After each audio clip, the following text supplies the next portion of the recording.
முதல்ல கறி சாப்பிட போகலாமா? முதல்ல கறி இங்கே பார்த்தீங்களா? இது எல்லா கறியும் இருக்குது. இதை நம்ம செலக்ட் பண்ணி கொடுக்கணும். ஃபஸ்ட் ஒரு கடைக்கு போனேன், அங்கே 100 பாத்.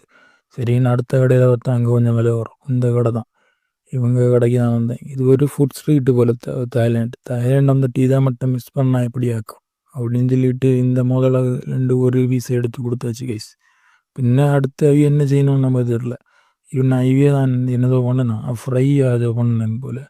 ஒரு ஃப்ரை பண்ணி எடுத்து கொண்டு வந்தாச்சு. எடுத்து கண்டவன் எடுத்து வாயில் வச்சேனே, சாப்பிட்டு பார்த்தனே, பயங்கர சூடு.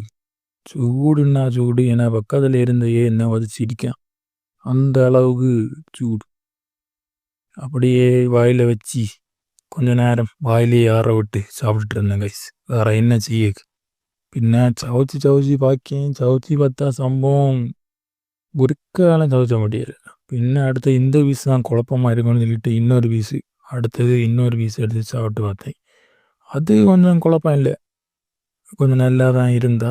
இல்லை டேஸ்ட் இப்படி தான் இருக்குமா, இதுதான் முதல்ல கறியா, ஒன்றுமே தெரியல. சரி வந்ததுக்கு முதல்ல கறின்னு சாப்பிட்டாச்சு.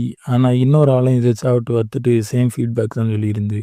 ஆனால் இது சிக்கன் மாதிரி தான் இருக்குமா இந்த முதல்ல கறி, நமக்கு தெரில. நமக்கு சிக்கனாக இருந்தாமா முதல்ல கறி, சிலப்போ முதல்ல கறியாக தான் இருக்குது, யாருக்கு தெரியும்.